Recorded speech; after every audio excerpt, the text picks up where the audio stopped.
tant que marraine et parrain, nous déclarons ouvertes les premières rencontres de l'ANIAC. Et n'hésitez pas vraiment à transmettre cette NIAC autour de vous, parce que vous allez voir, ça ouvre tous les rêves les plus fous. À vous, Claude. Voilà, alors les petits moments que je vais passer avec vous, je vais vous parler surtout du monde des médias, puisque c'est un monde que j'ai beaucoup fréquenté.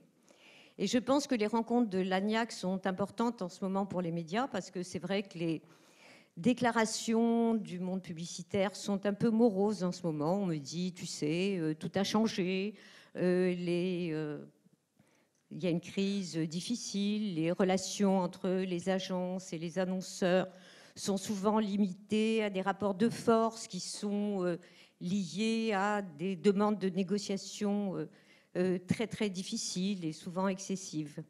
Voilà, alors c'est vrai, c'est difficile. Mais je pense que dans toutes les situations, et même dans les situations difficiles, il est important de conserver cet esprit de partenariat.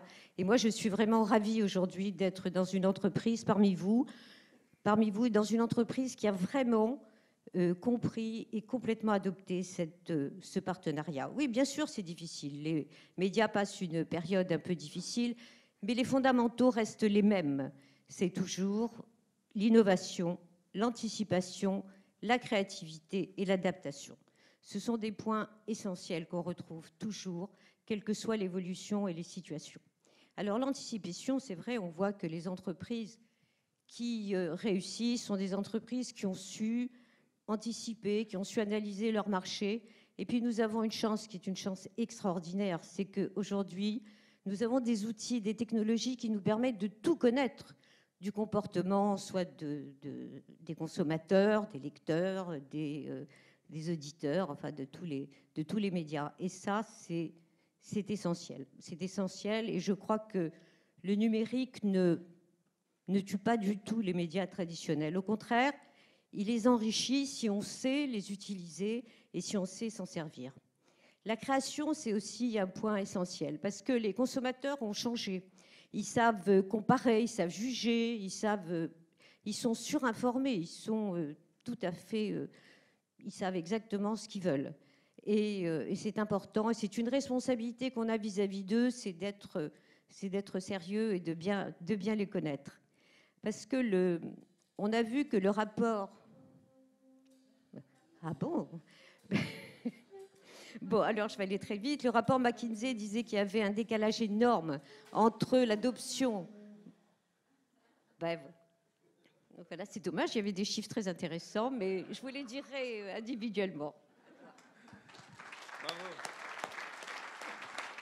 Merci, Claude. Merci.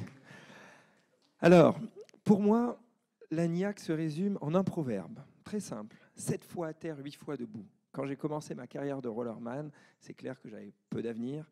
Voilà, j'arrivais en France, aucun diplôme et du roller acrobatique, on ne pouvait pas spécialement imaginer que ça amène à quelque chose, mais à force de passion, persévérance, travail, remise en question, finalement j'ai réussi à devenir champion du monde et sauter de la Tour Eiffel. Et comme vous pouvez imaginer, avoir l'autorisation de sauter de la Tour Eiffel, c'est normalement impossible.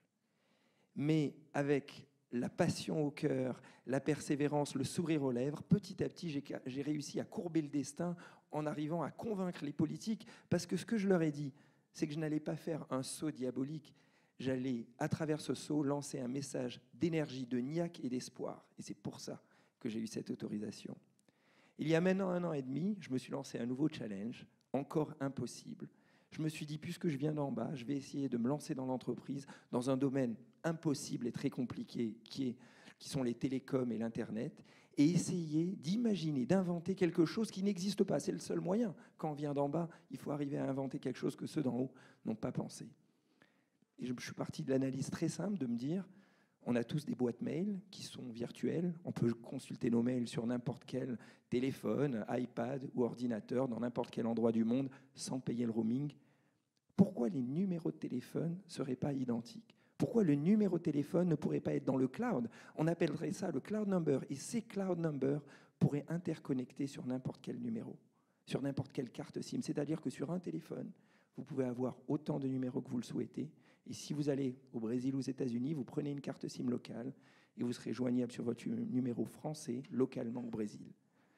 Et voilà, donc ça fait maintenant 1 an et demi, jour et nuit. Alors c'est sûr que j'y connaissais rien, mais j'ai cette potion magique qui est passion, travail, travail, parce que quand je vous dis travail, c'est presque 20 heures par jour, et analyse du marché, remise en question, et on recommence, travail et persévérance.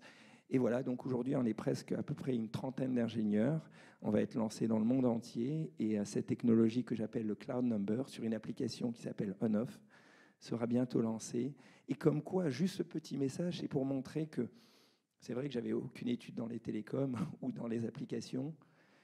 Il y a 1 an et demi, j'y connaissais rien, mais avec cette niaque, cette persévérance, ce travail jour et nuit, eh ben, tout est possible. Allez, je vais laisser un peu de temps aux autres. Merci beaucoup. 7 fois à terre, 8 fois debout.